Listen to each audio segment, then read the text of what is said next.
కార్యక్రమాలు ప్రారంభిస్తున్నామని చెప్పి అనౌన్స్ చేయడం జరిగింది. అనౌన్స్ చేసినటువంటి కార్యక్రమాలు కానీ మొన్న గౌరవ ముఖ్యమంత్రి గారు రేవంత్ రెడ్డి గారు వెళ్ళి ప్రారంభించినటువంటి పెట్రోల్ బంక్ కానీ పెద్ద ఎత్తున మహిళలకు ఏదో లాభం చేకూరుస్తాయని మాత్రం మాకు అనిపించడం లేదు. ఎందుకోసం ఈ మాట చెప్తా ఉన్నామంటే మొన్న ప్రారంభించినటువంటి పెట్రోల్ బంక్ ఏదైతే ఉందో అది జిల్లా సమాఖ్య ఆధ్వర్యంలో మెయింటైన్ చేస్తారు. అంటే ఒక గ్రూప్ కానీ కాదు, జిల్లా సమాఖ్య ఆధ్వర్యంలో మెయింటైన్ చేస్తారు.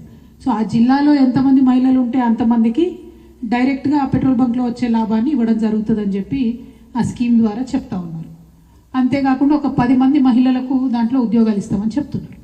అంటే ఒక పెట్రోల్ బంక్ పెట్టడం వల్ల ఒక 10 మంది మహిళలకు ఉద్యోగాలు ఇచ్చి జిల్లాలో ఉన్నటువంటి వేలాది సమాఖ్య సభ్యులందరికీ కూడా ఆ లాభాన్ని పంచడంతో మనిషికి ₹1-2 లాభం జరుగుతుంది తప్పితే అంతకు మించి ఇమీడియట్గా డబ్బు పరంగా ఆ జిల్లాలో ఉండేటటువంటి మహిళా సమాఖ్య సభ్యులకు కానీ ఎవరికి కానీ లాభం జరిగే ఆస్కారం లేదు.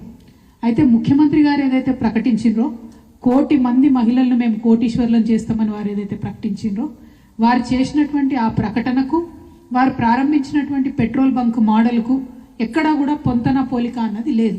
అదేవిధంగా నిన్న సీతక్క గారు ఇంకొక 4 కార్యక్రమాలు కూడా ప్రకటించడం జరిగింది. ఆ కార్యక్రమాలు ఏవి చూసుకున్నా కూడా 10 మంది మహిళలకు తప్పితే ఎక్కువ మంది మహిళలకు ఎక్కడ కూడా బెనిఫిట్ అయ్యేటట్టు కనపడతలేదు. అందుకనే మేము ఇవాళ తెలంగాణ జాగృతి నుండి రాష్ట్ర ప్రభుత్వాన్ని చేస్తున్న డిమాండ్ ఏంటంటే మీరు 1 కోటి మంది మహిళలను కోటీశ్వర్లు చేయడానికి నెలకు ఏదైతే ₹2,500 ఇస్తామని చెప్పిండ్రో ముందుగా మీరు అది రిలీజ్ చేయండి. ఆ కార్యక్రమం మీద ఇంతవరకు ప్రభుత్వం రివ్యూ చేయకపోవడం ఏంటని మేము సూటిగా మిమ్మల్ని ప్రశ్నిస్తున్నాం. వేలాది లక్షలాదిగా మహిళలందరికీ కూడా బెనిఫిట్ కావాలంటే ముందు మీరు 2,500 కార్యక్రమాన్ని ఇమ్మీడియట్గా ప్రారంభించాలని చెప్పి మేము డిమాండ్ చేస్తూ ఉన్నాం. వచ్చే 8వ తారీఖు మార్చి 8వ తారీఖు నాడు ప్రతి మహిళకు కూడా 18 ఏళ్ళు దాటినటువంటి మహిళకు ప్రతి ఒక్కరికి కూడా 2,500 ఇస్తామని మీరు ఏదైతే వాగ్దానం చేశారో అది ఇవ్వాలని చెప్పి మేము రాష్ట్ర ప్రభుత్వాన్ని డిమాండ్ చేస్తూ ఉన్నాం. ఈ రాష్ట్ర ప్రభుత్వం ఒక మాట చెప్తున్నది ఏంటిది, మేము 20,000 కోట్లు వడ్డీ లేని రుణాన్ని ప్రతి సంవత్సరం ఇస్తున్నాం, అట్లా 5 సంవత్సరాలకు 1,00,000 కోట్ల రుణాలను మహిళలకు ఇస్తామని చెప్తున్నారు. ఇది కూడా చాలా అందంగా ప్రభుత్వం అబద్ధం చెప్తా ఉన్నది.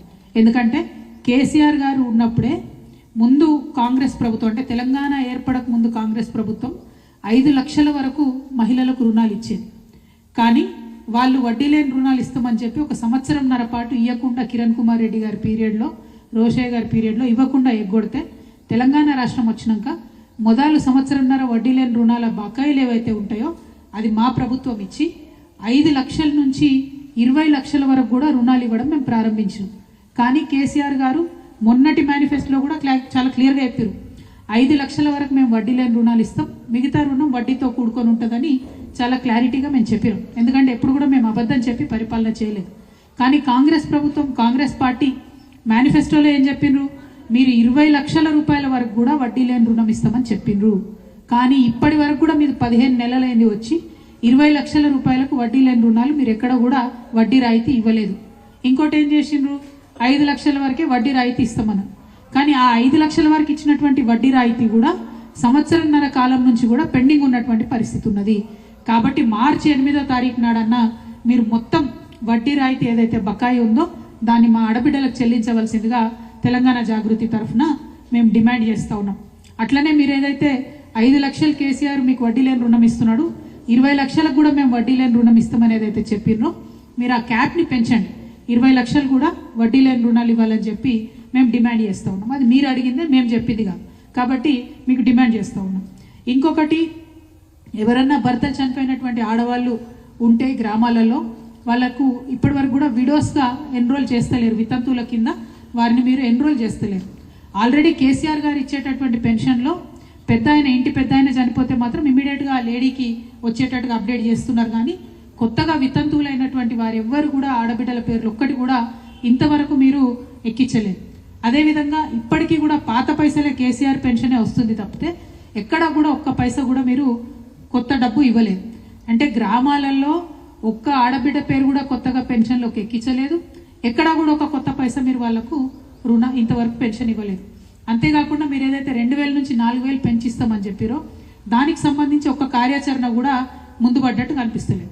అట్లనే కొత్తగా వికలాంగులైనటువంటి ఆడబిడ్డలు ఉంటారు, వాళ్ళ పేరు కూడా ఇంతవరకు మీరు ఎక్కడ కూడా ఎక్కించలేదు. అదేవిధంగా కొత్తగా ఏజ్ దాటిపోయినటువంటి వాళ్ళు ఉంటారు, ఎవరైతే 57 ఏళ్ళు దాటిన వాళ్ళు 60 ఏళ్ళు వచ్చిన వాళ్ళు ఉంటారో వాళ్ళ పేర్లు కూడా కొత్తగా మీరు ఎక్కడ ఎక్కిస్తలేరు. అంటే కేసీఆర్ గారు ఎవరికైతే పెన్షన్ ఇచ్చిరో వాళ్లకు గదే కేసీఆర్ పైసలు 2000 ఇస్తారు తప్పితే ఒక కొత్త పేరు ఇవ్వలేదు, ఒక కొత్త పైసా మీరు గత సంవత్సరాల కాలంగా ఇవ్వలేదన్న విషయం మేము ఈ సందర్భంగా తెలియజేస్తా ఉన్నాం. అదేవిధంగా 18 ఏళ్ళు నిండినటువంటి ప్రతి ఒక్కరికి ఆడపిల్లలకు, చదువుకునే ఆడపిల్లలకు స్కూటీలు ఇస్తామని మీరు చెప్పారు. దాని మీద కూడా ఖచ్చితంగా మార్చి 8వ తారీఖు నాడు ప్రభుత్వం తరఫున ప్రకటన రావాలని చెప్పి మేము ఈ సందర్భంగా డిమాండ్ చేస్తూ ఉన్నాం. అట్లానే అభయహస్తం డబ్బులు ఇస్తామని చెప్పి మీరు ఎన్నికల సందర్భంగా చెప్పినారు. అభయహస్తం డబ్బుల్ని కూడా వెంటనే రిలీజ్ చేయాలని చెప్పి కూడా మేము ఈ సందర్భంగా డిమాండ్ చేస్తూ ఉన్నాం. ఇంకొక మేజర్ విషయం, తెలంగాణ రాష్ట్రంలో ఉన్నటువంటి ఆడబిడ్డలకు కన్సర్న్ ఏముంటుందండి? ఆడబిడ్డలకు బతుకు బాగుండాలి, భద్రతతో కూడినటువంటి బతుకు ఉండాలని మేము అనుకుంటాం. కానీ ఈ రాష్ట్రంలో 20% పైచిలకు క్రైమ్ పెరిగిందని మీ యొక్క డీజీపీ గారే రిపోర్ట్ రిలీజ్ చేసి చెప్పారు. 20% రాష్ట్రంలో నేరాల సంఖ్య మహిళల మీద పెరిగిందని చెప్పారు. మరి ఆ విషయంలో ప్రభుత్వం ఏం చేస్తున్నది? ఇంతవరకు ప్రభుత్వం ఎందుకు కనీసం రివ్యూ చేయలేదు? ఈ మార్చి 8వ తారీఖు మహిళా దినోత్సవం సందర్భంగానన్నా మరి కఠినమైన కొత్త చర్యలు ఏమన్నా చేపట్టినరా? షీ టీమ్స్ని ఇంకేమన్నా మీరు ఎన్హాన్స్ చేసి పెంచుతారా, లేకపోతే ఇంకే రకంగా ఆడబిడ్డలకు రక్షణ కల్పిస్తారన్న విషయం మీద కూడా ప్రభుత్వం నుంచి ఖచ్చితంగా వివరణ ఇవ్వాల్సిందిగా మేము కోరుతా ఉన్నాం.